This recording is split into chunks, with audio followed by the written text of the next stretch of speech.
జీకి ధన్యవాదాలు తెలుపుకుంటున్నాను. మరి నాకు తొలుతగా ధ్యానాన్ని తెలియచేసింది మా చెల్లి.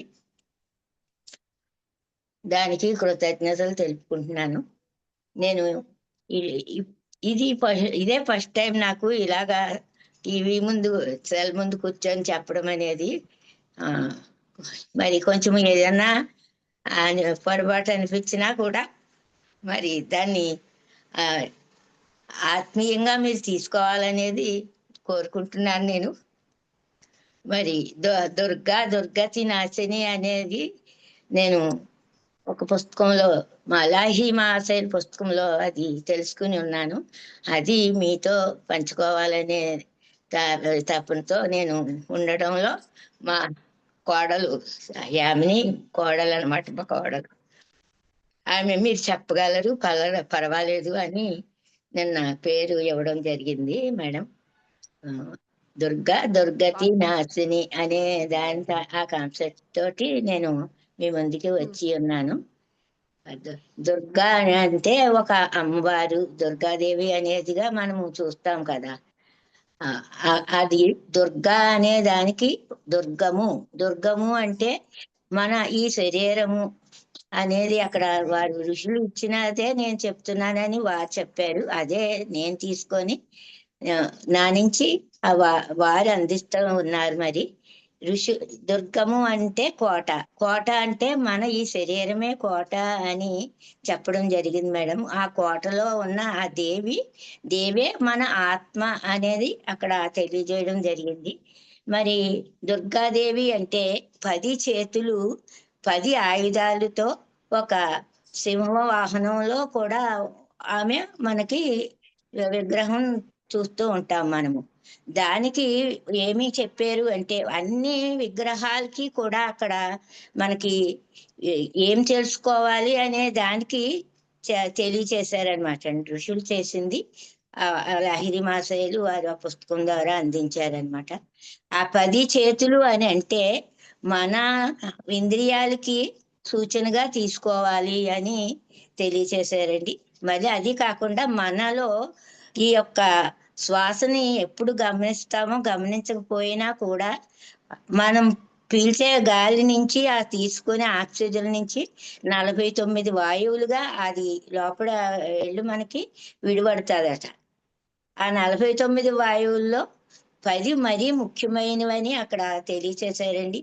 ఆ 10 వాయువులు కూడా ఈ 10 ఆయుధాలుగా మనకి తెలియచేశారు. ఈ 10 చేతులు 10 ఇంద్రియాలుగాను చూడాలి. ఈ 10 వాయువులు 10 చేతులతోటి మనము చూడాలి. అంటే చేతులు అంటే చేసేవి, మరి ఆయుధాలు అంటే మనం ఉపయోగించేవి.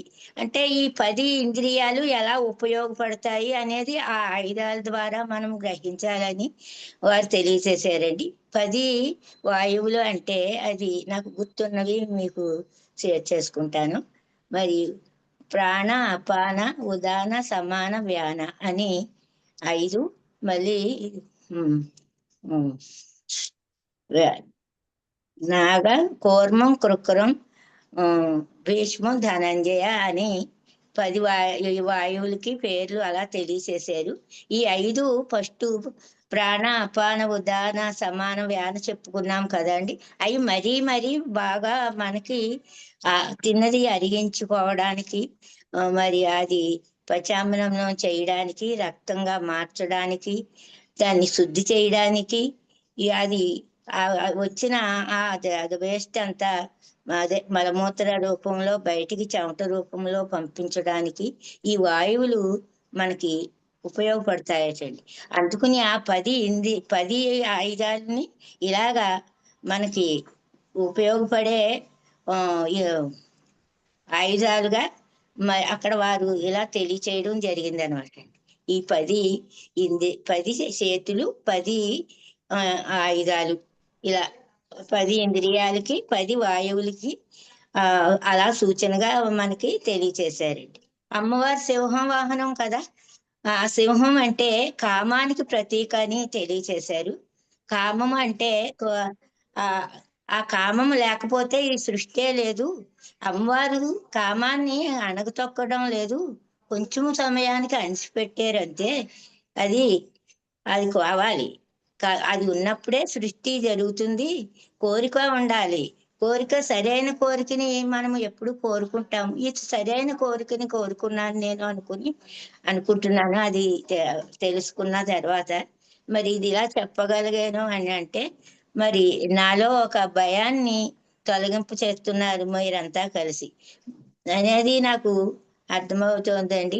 మరి నేను మీ జూమ్ సెక్షన్ అందరికీ కూడా ధన్యవాదాలు తెలుపుకోవాలి. చెప్ ధన్యవాదాలు చెప్పుకుంటున్నాను. పత్రిజీ, మహిళా చైతన్య జూమ్ సెక్షన్ అందరికీని. మరి నాకు ఈ అవకాశము మీరంతా ఇలాగా ఈ శైలజ మేడం ఈ యొక్క ప్రయత్నం చేసేయడం వల్ల మాలాంటి వాళ్ళందరికీ కూడా ఎంతో ధైర్యంగా మాట్లాడగలిగే సామర్థ్యాన్ని అందిస్తున్నారు ఆమె. మీ అందరి ద్వారా నేను కూడా ఇలాగ పాల్గొనే అవకాశాన్ని పొంది ఉన్నాను. అందరికీ కూడా చాలా చాలా ధన్యవాదాలండి. అప్పుడు ఈ సింహావనము అనే వాహనానికి ఆ ఋషులు ఇచ్చినది ఏమంటే, ఇది నా నుంచి చెప్పబడుతోంది మేడం, మాస్టర్స్. నేను ఇక్కడ మీడియంగా ఉన్నాననేది నా భావన.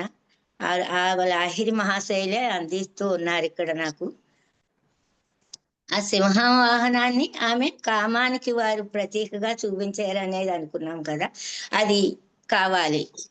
ఎంతవరకు ఉండాలి అలాగా మనము దాన్ని అంతవరకే ఉంచుకోవాలి, మితి మీరకూడదు అనేది ఆమె అందిస్తూ అమ్మవారు ఆ సింహవాహనాన్ని అణిచిపెట్టి ఉంచుతుందట. అది అలా తెలియచేశారు. మరి అమ్మవారు పక్కనే ఒక సరస్వతి విగ్రహం ఉంటుంది, ఇటుపక్క లక్ష్మీదేవి విగ్రహం ఉంటుంది. సరస్వతి అంటే జ్ఞానానికి ప్రతీక. జ్ఞానం అంటే తీసుకోవాలి అంటే సరస్వతి. ఆమె వాహనము హంస. హంస హంస హంస అంటే అది శ్వాస అనేది వారు అక్కడ తెలియజేశారండి. ఆ శ్వాసలో ఎప్పుడైతే మనము ఆ శ్వాసలను గమనిస్తూ ఉంటామో, ఇప్పుడు మనం చేసే ధ్యానం అదే కదా, ఎప్పుడైతే ఆ శ్వాసల్ని మనము తీసుకుంటూ ఉంటామో ఆ హంస వాహనమైన ఆ సరస్వతి దేవి యొక్క జ్ఞానము మనలోకి రావడం జరుగుతుంది. దాన్ని అలా తీసుకోవాలి. సరస్వతీదేవి అనగానే ఆ వాహనం అనగానే అని అక్కడ ఋషులు అలా తెలియచేశారండి. మనము సరస్వతి అనగానే ఒక పూజ, ఒక స్తోత్రం అలా అయిపోతున్నాము.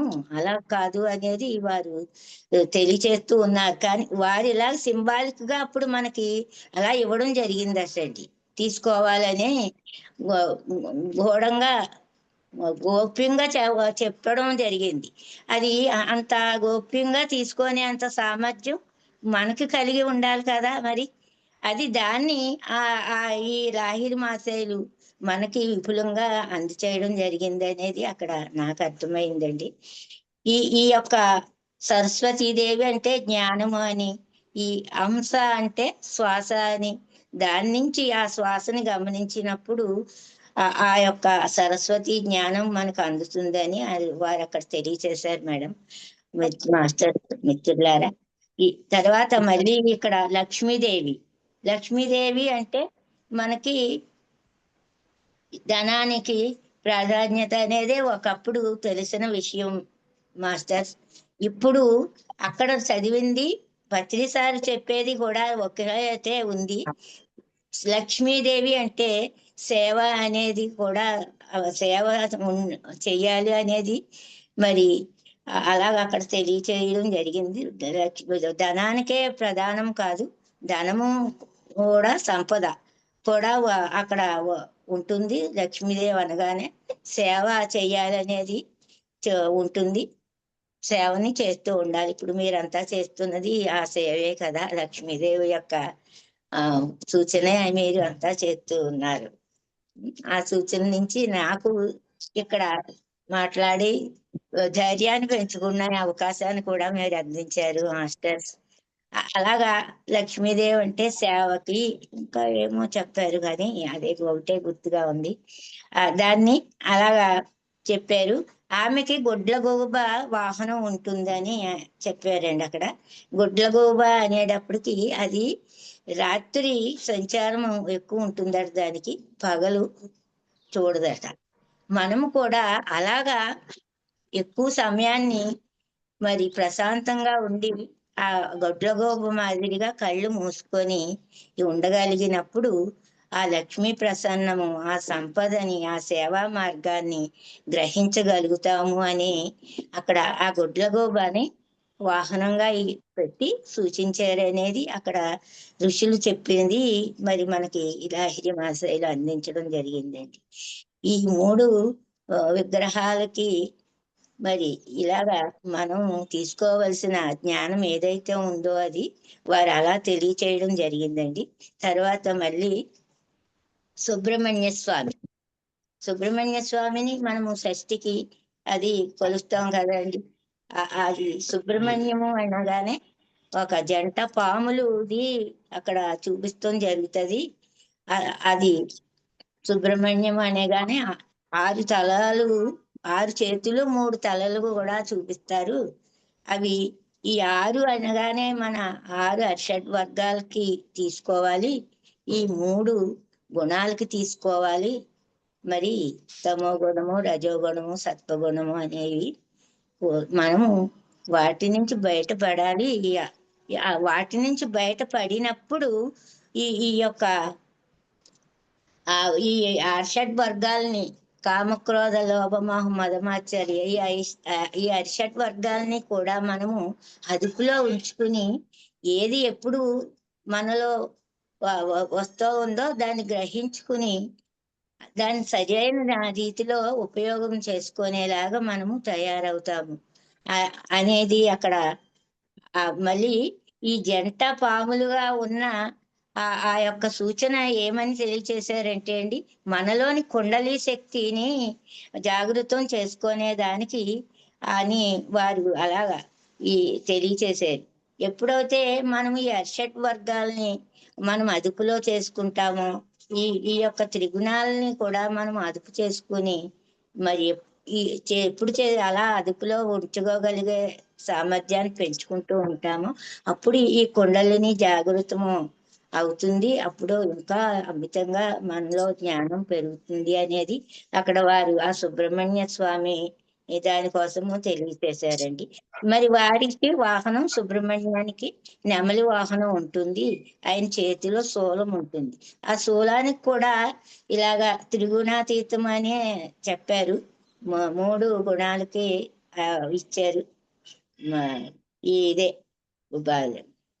తమో గుణము, రజోగుణము, ఈ సత్వగుణాలు దాటుకుని మనము వెళ్ళాలి అనేది ఆ స్థూలము యొక్క సింబాలిక్ కి అలా తెలియచేశారండి. మరి నెమలి వాహనం ఉంటుంది కదా కుమారస్వామికి, నెమలి వాహనంలో కన్ను, నెమలి కన్ను అంటాం కదా, ఆ నెమలి కన్ను అనేది మన యొక్క జ్ఞాన నేత్రానికి సింబాలిక్ గా చెప్పడం జరిగింది. మనము ఎప్పుడైతే ఈ యొక్క అర్షడ్ వర్గాలని మరి అదుపులో తీసుకుని ఈ త్రిగుణాలని దాటుకుని తమో గుణము, రజోగుణము, సత్వగుణము దాటుకుని శుద్ధ సాత్వికంలోకి రాగలిగినప్పుడు మనము ఈ యొక్క జ్ఞాన నేత్రాన్ని అనేది తెప్పించుకోవడము, అదే తేజారుడై అని అది చెప్తూ ఉంటారు కదండి.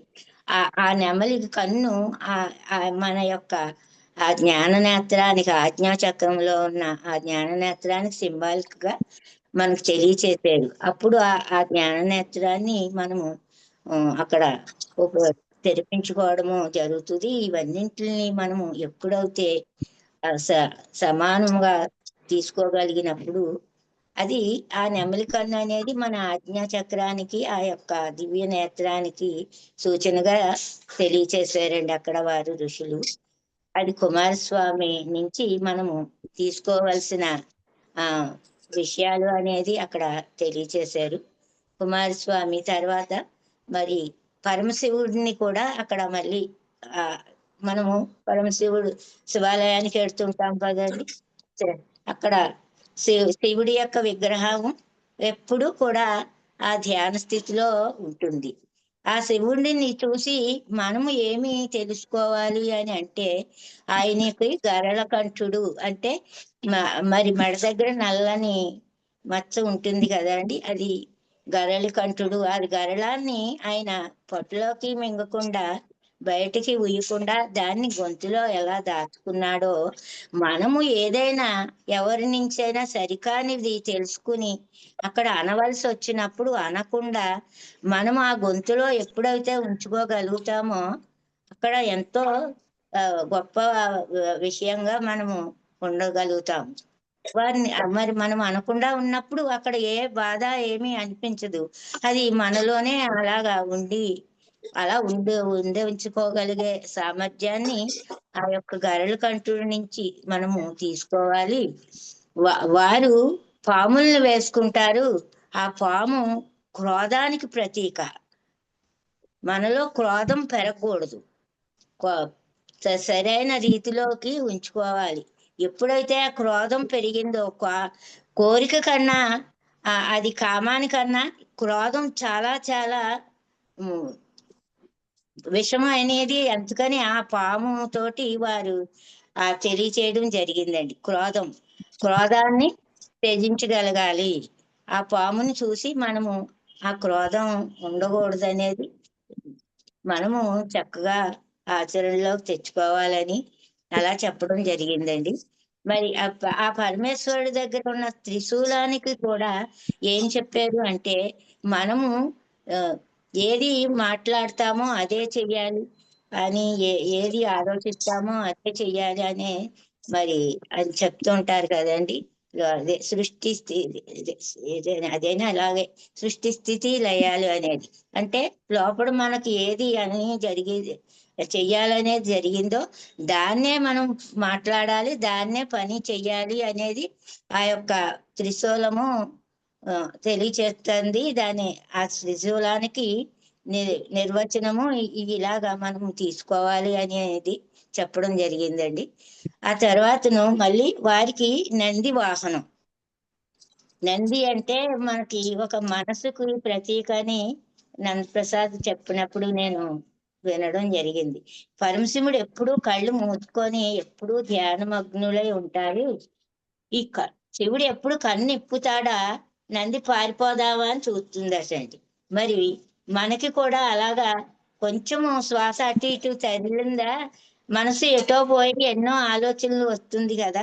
దానికి మనకి ఆ విషయాన్ని అలాగనేది ఇలాగా నేను తీసుకున్నాను నందప్రసాద్ చెప్పినప్పుడు. మనము ఎప్పుడు శ్వాసని అబ్జర్వ్ చేసుకుంటూ ఉన్నప్పుడే మన ఆలోచనలు అనేవి మనసు ఎటు వెళ్ళిపోకుండా ఉంటుంది అనేది అనిపించిందండి. ఇప్పుడు కూడా అక్కడ ఈ ఋషులు మనకి ఆ నంది అనేది అలా మనసుకి ప్రతీక. మళ్ళీ 4 పాదాలు ఉన్నాయి కదా, ఈ 4 ధర్మానికి ప్రతీకగా తెలియచేశారు. ధర్మ అర్థ కామ మోక్షాలుకి ప్రతీకగా ఈ 4 పాదాలని తెలియచేశారు. మనము ధర్మంగా ఉండి అర్థాన్ని మరి సంపదని సంపాదించాలి అనేది ధర్మ అర్థం అంటే ఆ సంపద అనేది అక్కడ తెలియచేయడం జరిగిందండి. మరి కామము కోరికలు, సరైన కోరికతోటి మనము ఉండాలి, సరైన కోరికనే మనం చేయాలి అనేది అక్కడ వారు తెలియచేశారు. మరి మోక్షము ఈ ఎప్పుడైతే ధర్మంగా ఉండి మనము ఏదైనా ఉద్యోగమైనా వ్యాపారమైనా ఏ రకమైనా కూడా ధర్మంగా ఎప్పుడు చేసి సంపాదన చేసుకుంటామో అది ఆ కోరికలు కూడా ధర్మమైన కోరికలు, అవసరమైన కోరికలు వస్తాయి. సరికాని కోరికలు రావు. వచ్చినా కూడా మనము దాన్ని కంట్రోల్ చేసుకునే జ్ఞానం ఈ ముందు వాహనాల నుంచి విగ్రహాల నుంచి ఎంతో తీసుకుని ఉన్నాము. మరి మన పత్రిజీ నుంచి గురువుల నుంచి ఎంతో ముందు తీసుకుని ఉన్నాము. అది సరైన కోరికలలోనే మనము చేసుకోగలుగుతాం ఈ ధనాన్ని. అప్పుడు అదే మోక్షము అనేది వారు తెలియచేశారండి అక్కడ. మోక్షం అంటే మరి ఎక్కడో ఏమీ కాదు, ఈ అన్నింటిని మనము కంట్రోల్ గా ఉంచుకున్నప్పుడు ఆ స్థితే మోక్ష స్థితి, అంతకంటే ఏమీ కాదు. మరి ఏదో ఏదో అనుకోకండి. మోక్షం అనే దానికోసము ఎక్కర్లేని తాపత్రయం పడకండి అనేది ఒక లాగా నాకు అలా అనిపించిందండి. అదంతా నేను చదువుతున్నప్పుడు ఆ నందీశ్వరుడు కోసము వారు అలాగా తెలియచేశారు అక్కడ ఋషులు. మరి గణపతి, మరి వినాయకుడికి మరి బుద్ధి సిద్ధి భార్యలని చెప్తూ ఉంటారు కదండి.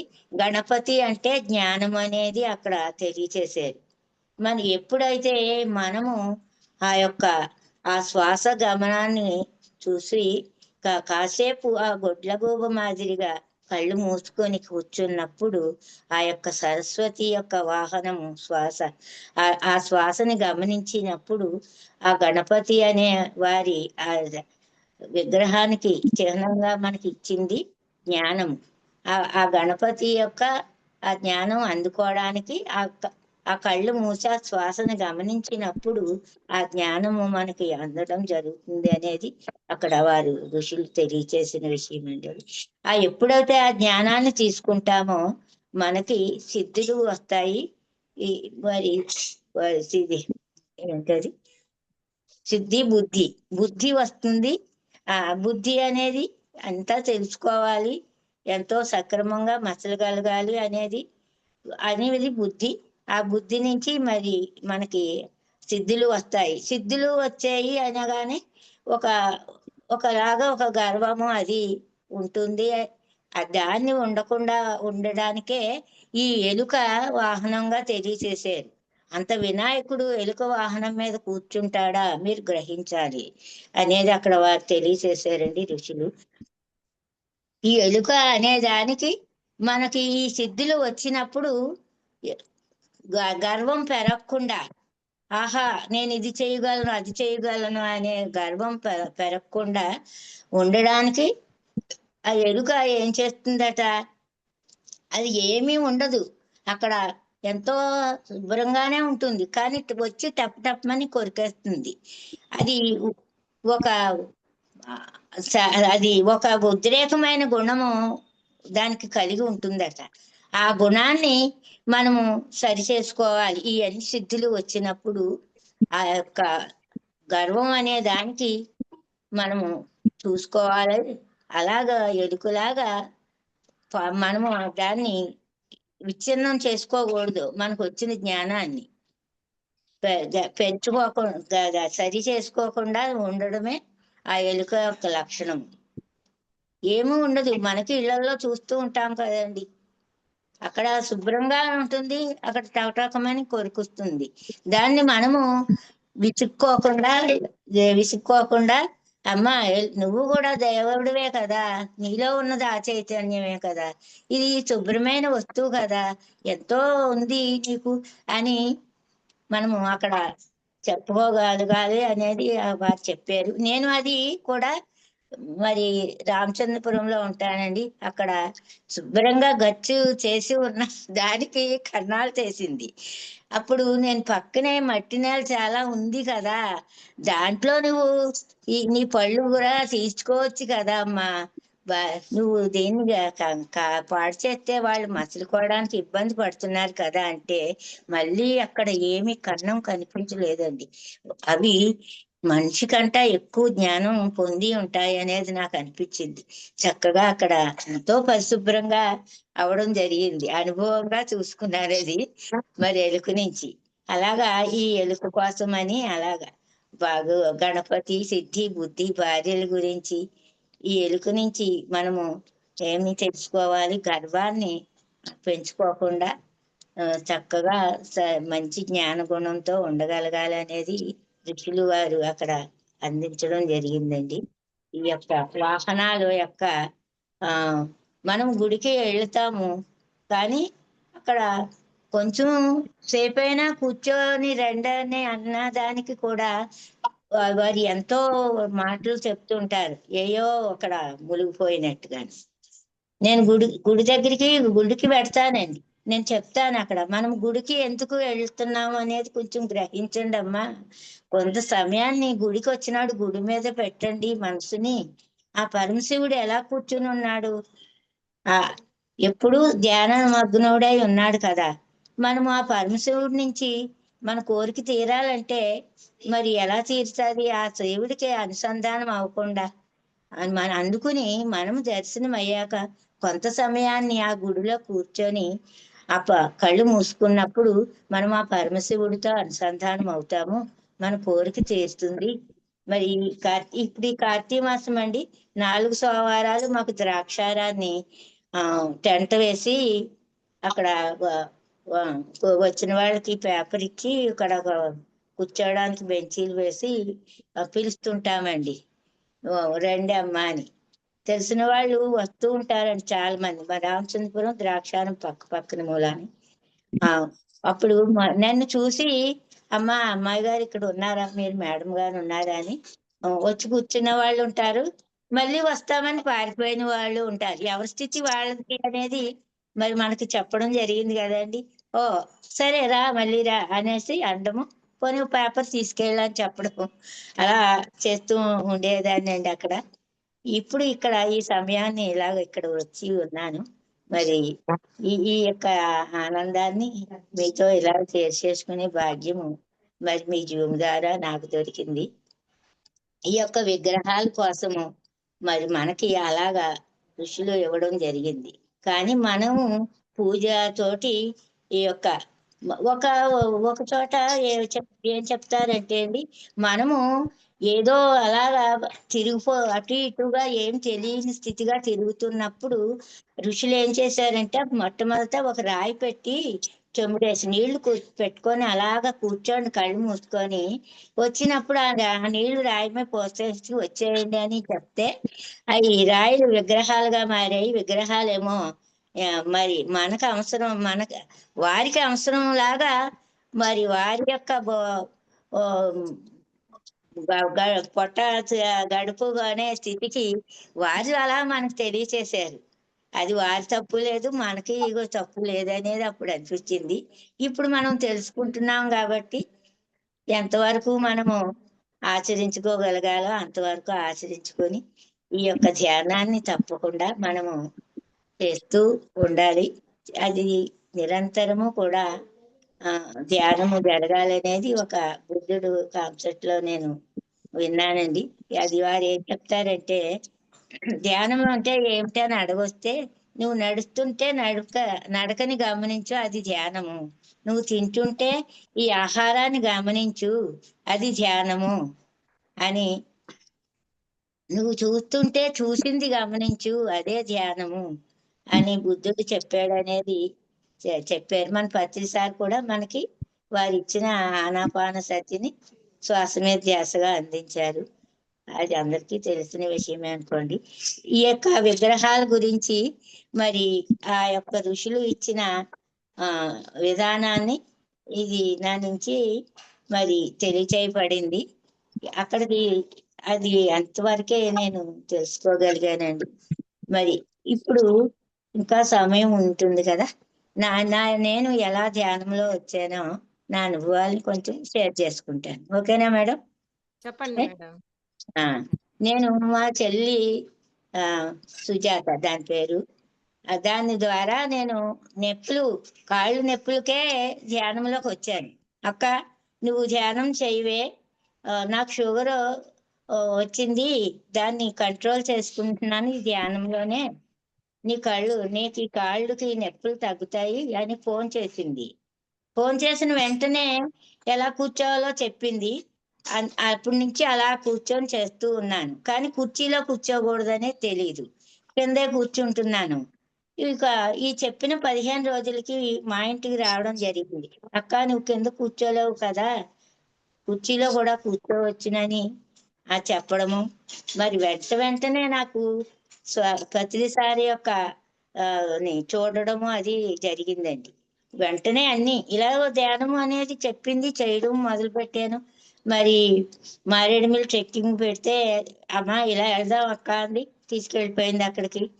మళ్ళీ తర్వాత ఏమో 3 రోజులు అన్నవరంలో ధ్యాన యజ్ఞం పెట్టారు, పత్రి సార్ వచ్చారు అక్కడ. 3 రోజులు అక్కడికి తీసుకెళ్ళిపోయింది. అక్కడ సార్ని ఫస్ట్ గా చూడడం జరిగింది. తర్వాత మళ్ళీ భీమవరంలో రాఘవరావు సార్ దగ్గర 3 రోజులు క్లాస్కి తీసుకెళ్ళింది. వెంటనే ఇవన్నీ కూడానండి ఎంత అంటే నాకు అంత ఆనందంగా ఉండేది. మా వారు కూడా చక్కగా వెళ్ళడానికి ఆ, ఒప్పుకునేవారు. తను రాకపోయినా మాకు ఇంట్లోనే వ్యాపారం ఉంటుంది. రాకపోయినా కానీ నన్ను వెళ్ళమని ఆ, అడ్డు పెట్టేవారు కాదు వెళ్ళడానికి. పంపించేసేవారు. రమ్మంటే ఇంకా దాన్ని వదిలి వచ్చేవారు కాదు ఆ వ్యాపారం. అదే వారికి ఇంత అలాగా నేను రాగలిగాను మేడం ధ్యానంలో. మరి పత్రి సార్ తోటి కొంత అనుభవం ఉంది. 2009లో శ్రీశైలం ధ్యాన యజ్ఞానికి వెళ్ళినప్పుడు అక్కడ మేము వెళ్ళిన వాళ్ళందరూ కూడా ఎందుకు వదిలిపెట్టేశారో తెలియదు నాకు. తప్పిపోయాను నేను తప్పిపోయాను, వాళ్ళు వదిలిపెట్టలేదు. ఎందుకు అలా జరిగింది అనే దానికి నాకు తర్వాత అర్థమైంది. ఏమంటే అండి సార్ అక్కడ పైన క్లాసెస్ అది అయిపోయాక సారు ఇలా బయట కూర్చున్నారు, కుర్చీ వేసుకుని కూర్చుంటే అక్కడ అందరూ చేరి సేవ చేస్తున్నారు, కాళ్ళు అత్తడం అదిని.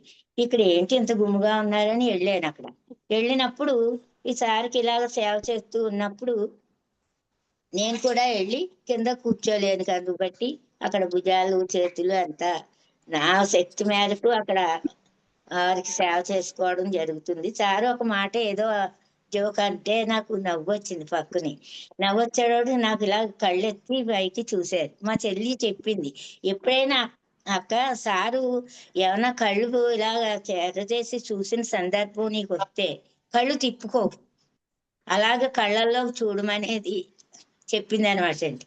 అప్పుడు అలా కళ్ళల్లోకి చూస్తూ ఉండిపోయాను. సార్ అలా కళ్ళు అరచేసి చూస్తూ ఉంటే కళ్ళల్లోకి అలా చూడగానే నాకు ఆ సారే కళ్ళు తిప్పుకునేదాకా నేను అలాగే చూశాను.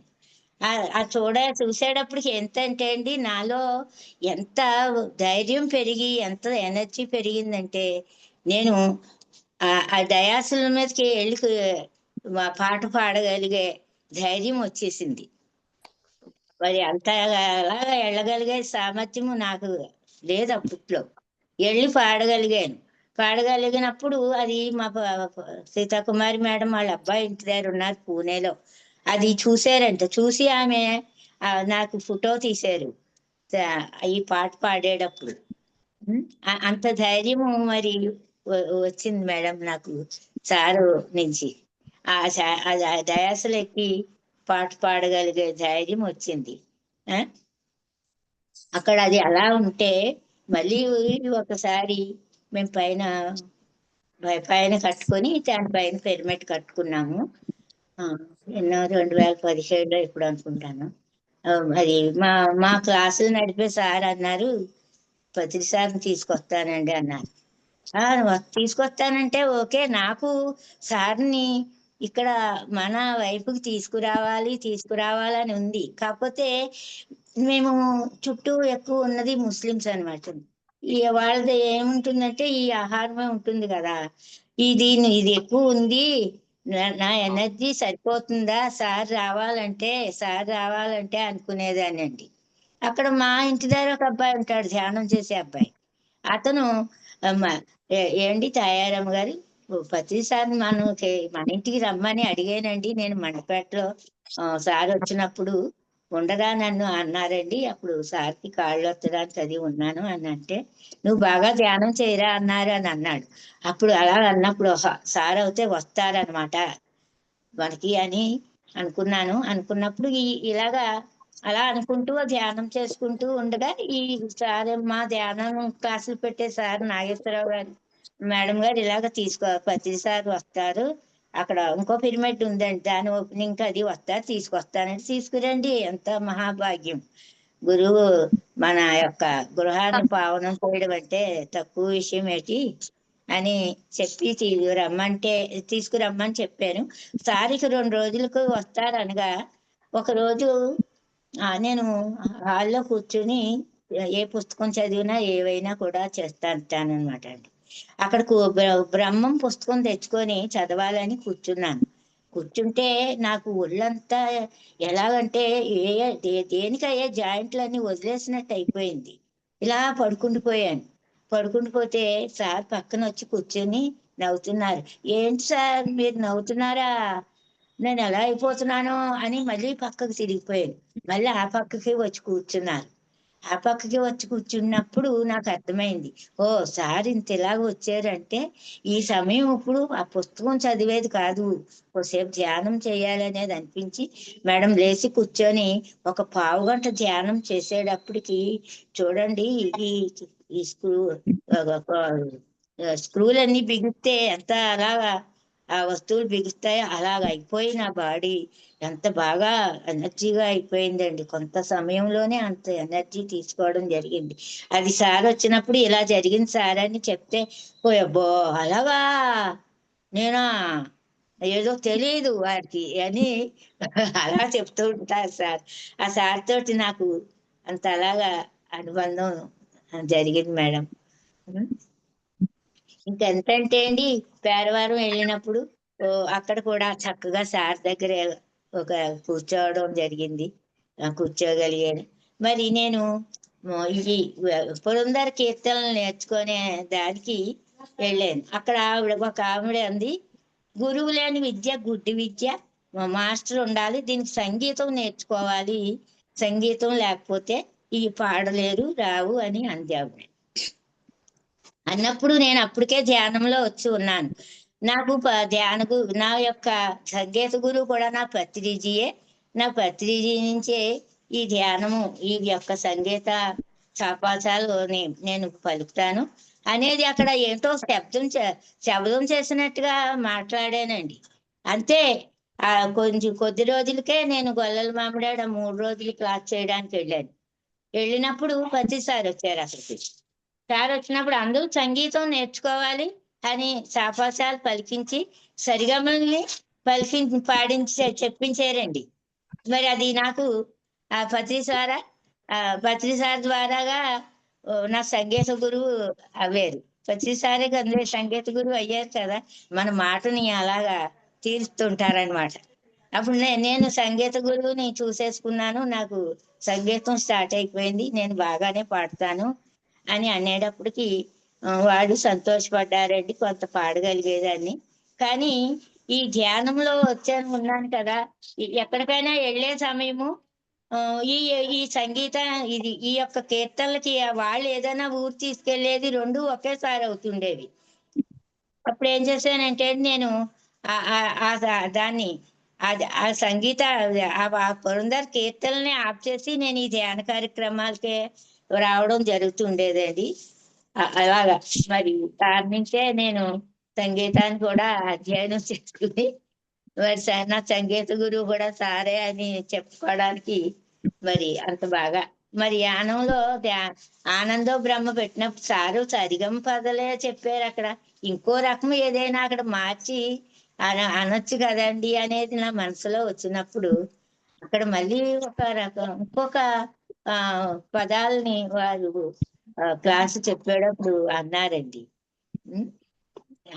మనసులోంచి అలాగా చెప్పింది ఎలాగంత అలాగా జరుగుతూ ఉంది అండి, జరిగింది నాకు. మళ్ళీ ఒకసారి మా వాళ్ళు కాలం చేస్తే బుక్కులు వేయించాను, ధ్యాన సరంగం బుక్కులు.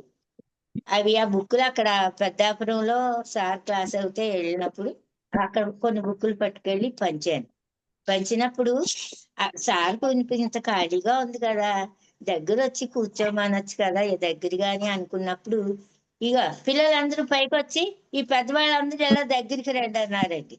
చక్కగా దగ్గరికి వెళ్ళి కూర్చున్నాను. మరి సారు ఫస్ట్ పిలిచి సేఖండ్ ఇస్తే ఎంత బాగుండు కదా, పిలిచారండి. ఇలాగా పిలిచి సేఖండ్ ఇచ్చారు. అంటే చూడండి మన యొక్క ఆ ఆత్మలోని యొక్క ఆ ఆలోచనని వారు ఎంత అలాగా గ్రహించి మరి మనకి ఎంత తృప్తిని ఇచ్చి ఎంత జ్ఞానాన్ని ఇస్తా ఉన్నారంటే సార్ నుంచి ఎంత పొందుతున్నామంటే క్షణము ఇప్పుడు ఇంకా అమితంగా కూడా పొందడం జరుగుతుందండి సార్ నుంచి జ్ఞానం. ఏది అనుకుంటే అక్కడ నాకు ఆన్సర్ దొరకడము చాలా అద్భుతంగా మరి జరుగుతుంది మేడం. ఇంకా ఏమి చాలా బాగుంది మేడం. సార్తో పాటు అనుభవం చాలా బాగున్నాయి. చాలా అవునండి. ఆ!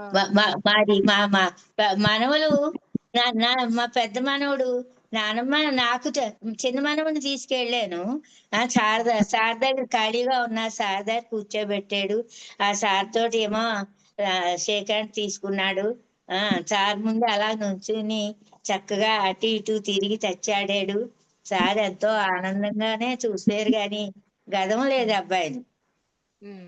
చాలా మనవుడు ఎంత ధ్యానవంతుడు అంటే అండి ఇప్పుడు వారి యొక్క ప్రాపంచక విధానంలోకి వెళ్ళాక కొంచెం ఏమన్నా తగ్గారు. కానీ ఎంత ధ్యానవంతుడు అంటే అండి మరి మనవడిది కూడా కొంత నేను తెలియచేసుకుంటాను. అక్కడ ఆ ఇది భగవద్గీత వేస్తుంటారు కదండి. భగవద్గీత వేసినప్పుడు అక్కడ అన్నము వలన వర్షము కురీను, వర్షము వలన ఆ ఏదో ఒక శ్లోకం ఉంటుంది. ఆ అన్నము వలన వర్షం కురవడం అంటే ఏమిటి అనేది అన్ని కోడలంటే ఏమో నాకు తెలీదు, మీరే చెప్పండి అంది. అక్కడ చిన్నాడండి మనవడు 4వ సంవత్సరం ఉంటుంది. కార్లు ఇష్టం ఆ అబ్బాయికి, కారు బొమ్మలు ఆడుకుంటున్నాడు. నానమ్మ అన్నము వలన వర్షము అంటే అన్నము అంటే పొయ్యి మీద వండిన అన్నం కాదు.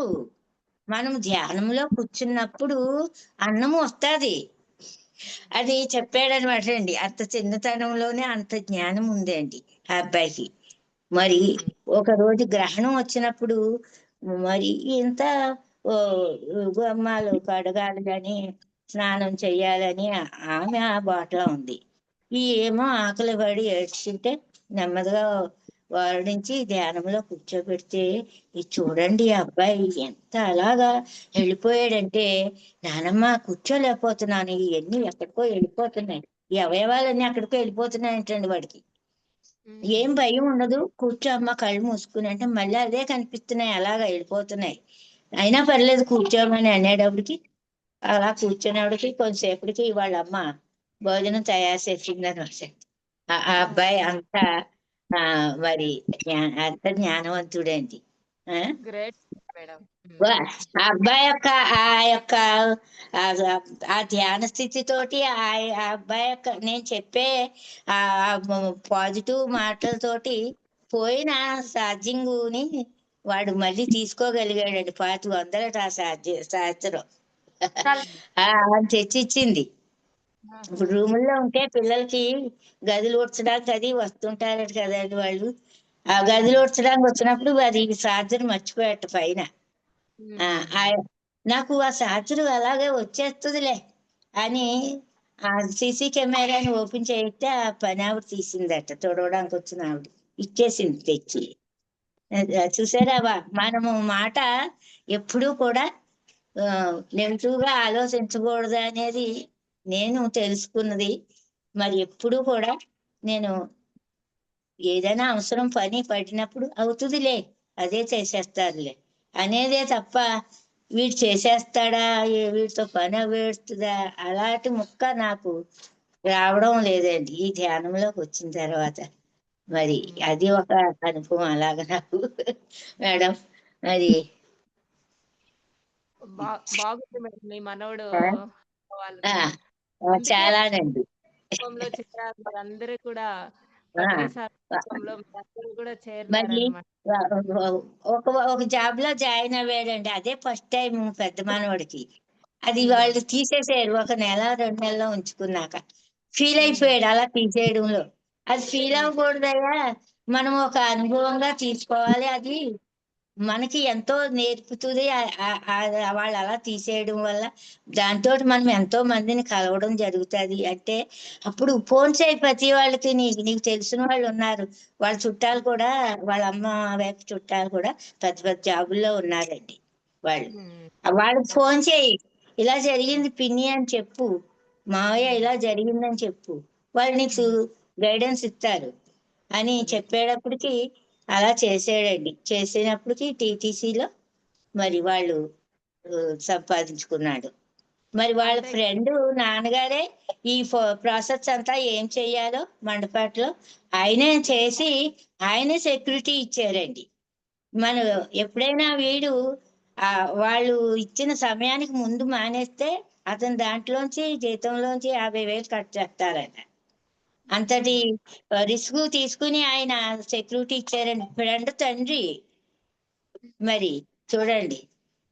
అంటే ఆ ధ్యానము అంతలాగా మనకి ఆ చక్కగా సహకరిస్తాదనే దానికి నాకు నిర్వచనంగా మరి అలాగా వాడు చెప్పినట్టుగా చేసుకున్నాడు.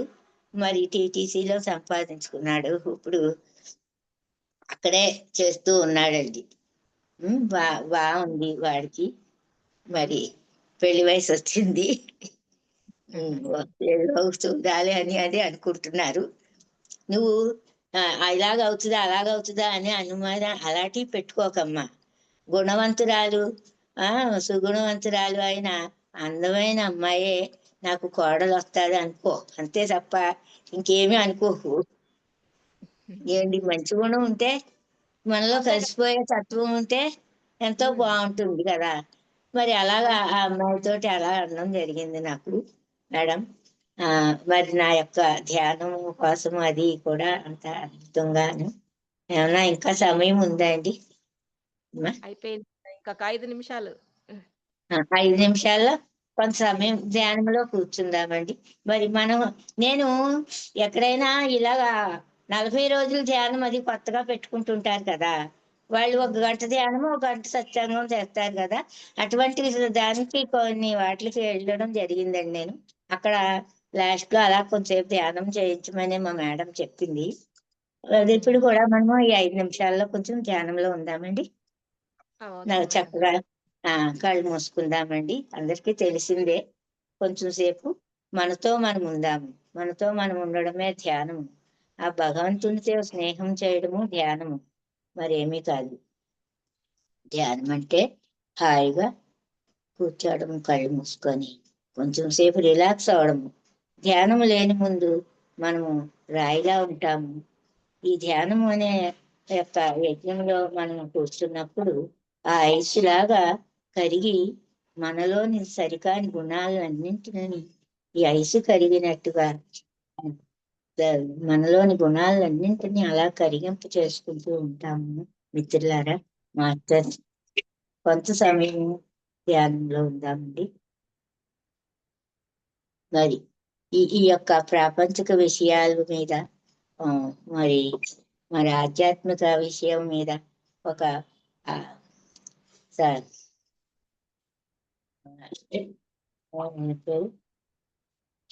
ఒక స్వామి పాట రాశారండి.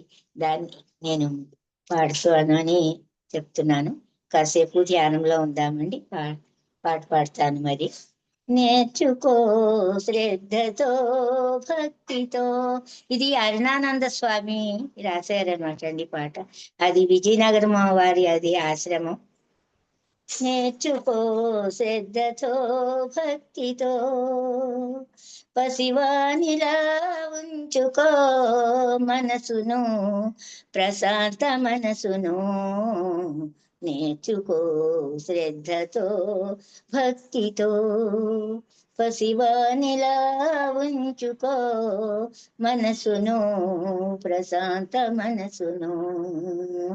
తలపు విడితే మనసు కాస్త కుదుట పడతది, తలపు విడితే మనసు కాస్త కుదుట పడతది. కుదుట పడ్డ మనసు చాలా నిచలమవుతది, కుదుట పడ్డ మనసు చాలా నిచలమవుతది. ఆ నిశ్చలతే మనకు చేర్చు శాంతి చివరకు, ఆ నిశ్చలతే మనకు చేర్చు శాంతి చివరకు. ఆ శాంతి కూడా దోచుకొనే కోర్కెలెందుకు. నేర్చుకో శ్రద్ధతో భక్తితో, పసివానిలా ఉంచుకో మనసును, ప్రశాంత మనసును.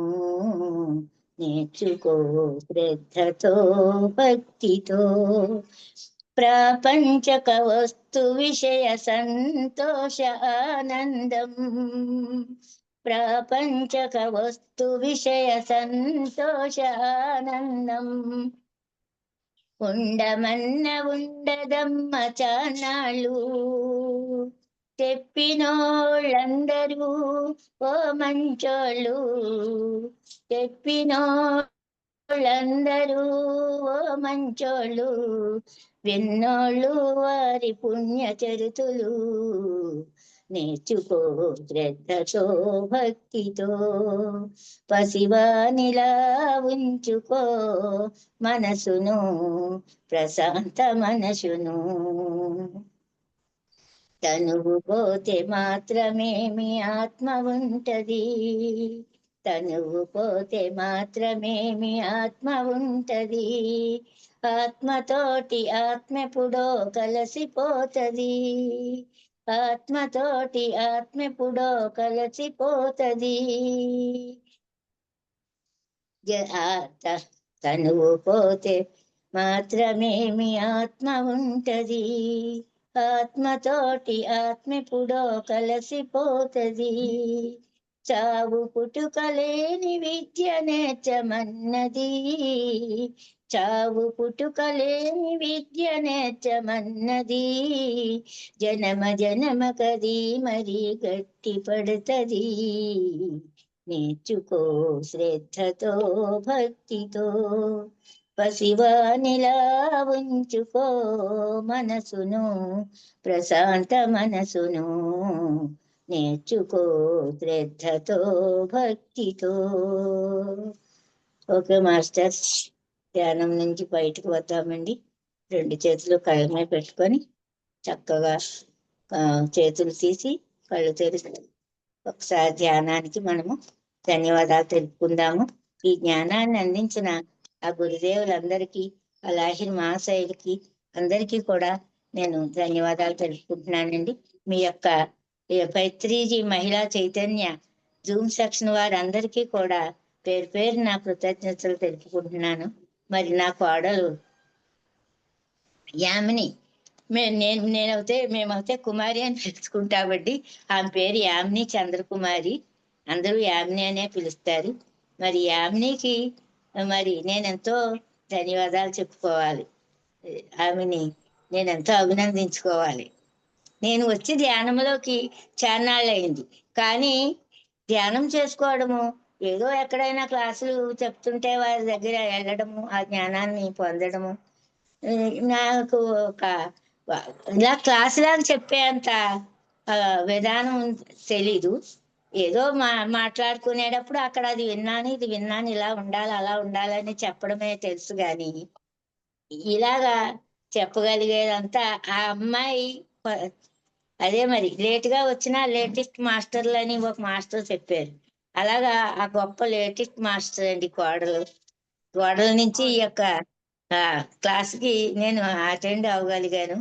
మరి మీ అందరితో షేర్ చేసుకున్నాను. నాకు యామిని మేడం గారిని మేము సుదర్శన చక్ర యాగంలో చూసాం మేడం, రాజమండ్రిలో. అప్పుడు లాస్ట్ ఇయర్ చేశారు కదా, అప్పుడు చాలా మేడం ఎంత డెడికేషన్ అంటే వర్క్ లో సేవ చేయడంలో చాలా అద్భుతంగా చేస్తారు మేడం గారు. యామిని మేడం బాగా అన్ని కూడా ఒక అక్కడ నిస్వార్థంగా ఒక డెడికేషన్ అనేది ఉంటుంది మేడం. అలా యామిని మేడం కూడా ఒకసారి కృతజ్ఞతలు తెలుపుకుంటున్నాం మేడం. మా అత్తయ్య చేత క్లాస్ చెప్పించాలనే తపంతో ఈ రోజు మిమ్మల్ని సెక్షన్ లోకి మేడం ఆహ్వానించి మీ ద్వారా మంచి సబ్జెక్టు అందించారనమాట. ఈరోజు చాలా అద్భుతంగా దేవతామూర్తులు గుడికి వెళ్ళినప్పుడు ఒక్కొక్క వాహనాన్ని మనము అక్కడ పూజించేసి ఆ దేవతలకు మనం కొబ్బరికాయలు, అన్ని స్తోత్రాలు అన్ని పారాయణం చేసేసి వచ్చేస్తామన్నమాట. అంటే అక్కడ ఋషి ఆ విగ్రహాలను మనకు ఎందుకు ఒక స్ఫూర్తిగా ఉంచారు ఇచ్చారు మనకి. చెప్పండి మేడం, చెప్పండి. అదే స్ఫూర్తిగా ఎందుకు మన ముందు ఉంచినారు ఆ దేవతా విగ్రహాలను, మన దాని నుంచి మనం ఏం తెలుసుకోవాలి, ఏం గ్రహించాలి అనే విషయంని మనం తెలుసుకోవాలనే నేపథ్యంతో అక్కడ ఋషులు అక్కడ ఉంచడం జరిగింది. కానీ మనం ఏం చేస్తున్నామంటే అక్కడ గుడికి పోయేసి దేవుడా నువ్వే నాకు దిక్కు, నా సమస్యలన్నీ నువ్వే తీర్చాలి అనేసి మనము ఆ వ్రతాలు పూజలు అన్నీ చేసుకుంటూ వచ్చేస్తామన్నమాట. అంటే పూజలు అనేది తప్పు అని కాదు, పూజ కూడా అది ఉండాలి. మన తప్పు కాదు కదండి మేడం. ఆ, మన పెద్దలు మనకు అలా వారు అదే అందుకున్నారు, అదే వారు మనకిచ్చారు మరి. అదే ఇప్పుడు ఇంట్లో ఇంట్లో సాంప్రదాయాల ప్రకారము వాళ్ళు వాళ్ళు ఎలా చేశారో అలానే మనం కూడా కొన్ని చేసుకుంటూ వచ్చామన్నమాట. వచ్చాం. అంటే పెద్దవాళ్ళకి ఈ ధ్యానం అనేది పరిచయం అయ్యుండొచ్చు, అవ్వకుండా ఉండొచ్చు. కానీ వాళ్ళు ఏం చేశారో అదే పని కూడా మనం చేస్తూ ఉన్నాం. మనకు ఆ పని చేసుకుంటూ మనం కూడా ఒక అజ్ఞాన స్థితిలో ఆ పూజల కోసం టైం ఎక్కువగా కేటాయించేస్తా ఉన్నాం. ఎందుకు ఇలా కేటాయించేస్తా ఉన్నారు అనేసి మనకు మన గురువు గారు ఒక సత్యం గొప్ప మార్గాన్ని మనకు అందించారనమాట. ఇచ్చారు. ఎందుకంటే మనం అందరూ ఒక అదృష్టవంతులు. ఎందుకంటే పత్రిజీ యుగంలో మనం ఉన్నాం. ఆయనే లేకపోయింటే ఎన్నో వేల కుటుంబాలు ఈరోజు అజ్ఞానంలో కూరుకుపోయేసి ఎన్నో బాధలు దుఃఖాలు అనుభవిస్తూ ఇంకా ఆ అంతే. జన్మని పరిపూర్ణం చేసుకోలేక ఆ నానా అవస్థలు పడేవాళ్ళేమో. అంత గొప్ప గురువు ఎందుకు ఇంత అజ్ఞానంలో కూరుకుంటా అన్నారు? మీరందరూ సత్యాన్ని తెలుసుకోండి, సత్యాన్ని పట్టుకోండి, సత్య మార్గంలో మీరు నడవండి అని ఆయన ఎప్పుడైతే గడప గడపకు ఈ ధ్యాన మార్గాన్ని అందించారో ఆ ధ్యానాన్ని మనం పట్టుకోవడం ఒకటే మనం చేయాల్సిందనమాట. ఎప్పుడైతే మన శ్వాసను మనం పట్టుకుంటామో అప్పుడే మనలో ఉన్నటువంటి ఆ దైవాన్ని మనం దర్శించగలుగుతాము. మనం ఎక్కడో గుళ్ళకో గోపురాలకో ఎక్కడో అవసరం లేదు. మన లోపల ఉన్నటువంటి దైవాన్ని మనం ఎప్పుడైతే దర్శిస్తామో ఆటోమేటిక్గా మనకు రావాల్సింది, మనకు కావాల్సింది, మనం అనుకున్నది అన్నీ కూడా మన ముందర వచ్చి వాళ్తుందన్నమాట. మనం చేయాల్సిందంత ఆ విగ్రహాలని స్ఫూర్తిగా తీసుకోవడం మాత్రమే మనం చేయాల్సింది. అమ్మవారికి 10 రకాల ఆయుధాలు, ఆ సింహము వీటి గురించి మీరు అద్భుతంగా వివరించారనమాట. అంటే మనం ఆ అమ్మవారి దగ్గరికి పోయేసి మనం ఏం కోరుకోవాలి? మీ అంత శక్తిగా నేను మారాలి, ఆ అది శక్తిని నాకు ప్రసాదించు, నీ అంత శక్తిగా నేను మారాలంటే నేనేం చేయాలి? నాకు ఆ గుణాలను ప్రసాదించు, నాలో ఉన్నటువంటి గుణాలను నేను ఏం తెలుసుకోవాలి, నేను ఇంకా ఏం మార్చుకోవాలి అనేది ఆ ఆ విగ్రహాన్ని చూసి మనం నేర్చుకోవాలన్నమాట. అంతేగాని అక్కడ అమ్మవారి దగ్గరికి పోయేసి నీకు నేను బలి ఇస్తాను, నీకు నేను ఈరోజు నా మొక్కులు తీర్చుకుంటాను అనే దాంట్లో ప్రయోజనం లేదనమాట. ఈ విధంగా లేదు, ఒక్కొక్క ఎంత విగ్రహాన్ని మాత్రమే లేదు. ఎంత మాత్రం లేదు. ఆ విధంగా ఒక్కొక్క విగ్రహాన్ని మనం స్ఫూర్తిగా తీసుకోవాలి. తీసుకోవాలి. ఒక గణపతి దగ్గరికి పోయినప్పుడు నాలో ఉన్నటువంటి ఆ బుద్ధిని నేను ఎలా తెలుసుకోవాలి, ఆ సిద్ధులను నేను ఎలా ఉపయోగించుకోవాలి, నాకు సిద్ధులు వచ్చేసినాయి గనా అనేసి ఆహా ఓహో అని ఎక్కడ పడితే అక్కడ మనము ప్రదర్శించకూడదు. ఆ విధంగా ఒక్కొక్క ఆ విగ్రహం నుంచి మనం అదే శివుడు ఎప్పుడు ఆయన తపస్సంపన్నుడు, ఎప్పుడు ధ్యాన స్థితిలో ఉంటాడు. ఆ విధంగా మనం కూడా అతన్ని చూసి సాధన అనేది తెలుసుకుంటూ ఉండాలి. ఈ విధంగా మన విగ్రహాలను ఒక స్ఫూర్తిగా మనం తీసుకోవాలని, అంతేగాని అక్కడ పోయేసి మనం టైం వేస్ట్ చేయడం, ఆ ఎరుక అనేది మనకు రావాలి మాస్టర్స్. ఒక గుడికి పోయినాము, ఆ గుడికి పోయేసి అందరూ కూడా ఈ కార్తీక మాసం ఇంకా చెప్పాల్సిన పని లేదు, అందరూ వేల వేల దీపాలు పెట్టేస్తుంటారనమాట. అలా వాళ్ళు పెట్టేస్తున్నారే మనం పెట్టలేకపోతా ఉన్నామే అని మనం అనుకోకూడదు. ఆ ఎరుక అనేది మనకు అక్కడ ఉండాలన్నమాట. ఆ విగ్రహంలో నుంచి మనం ఆ స్ఫూర్తిగా తీసుకోవాలి. అక్కడ పోయినామా మనం ఉన్నతంగా మన ఆలోచన అనేది ఉన్నతంగా ఉండాలి. ఆ విధంగా మనం తయారవ్వాలి. అక్కడ ఏ మూర్తి విగ్రహం అయితే ఉందో ఆ మూర్తిగా మనము ఆ దేవతామూర్తి ఉన్నటువంటి ఆ శక్తిని మనం కూడగట్టుకోవాలి. మనం ఒక మూల చైతన్యం నుంచి మనం అందరం వచ్చినాం అనమాట. మూల పూర్ణాత్మ నుంచి మనం అవును. వచ్చినాం. ఆ పూర్ణాత్మ లక్షణాలే మనలో కూడా ఉన్నాయి. ఆ గుణాలను మన లక్షణాలను మనం తెచ్చుకోవాలి. దానికి మనం ఏం చేయాలి అనేది మాత్రమే మనం అక్కడ తెలుసుకోవాలన్నమాట. ఓకే. చాలా అద్భుతంగా ప్రతిసారి ఆ, ఆ, చాలా ప- అద్భుతంగా ప- చెప్పారు. మీ మనవడు అదే ఒక జాబ్ పోయిందని బాధపడుతున్నాడు అంటే అది పోయింది కాబట్టే ఇంకా ఉన్నతంగా ఉన్నది వచ్చిందనమాట. వచ్చిందండి. అదే ఏది కూడా మనకు పోయిందంటే దాని గురించి ఉమ్, బాధపడకూడదు. కూడదు. జ్ఞానులకు మాస్టర్స్ అనే వాళ్ళు ఎప్పుడు కూడా వాళ్ళు ప్రొటెక్షన్ అనేది ఇస్తూ ఉంటారన్నమాట. అంటే సరే.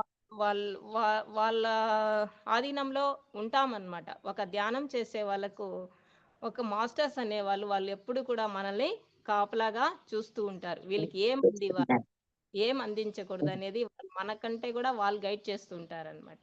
ఆ విధంగా మన దగ్గర ఉన్నది పోయిందంటే మనం ఎప్పుడు కూడా బాధపడకూడదు.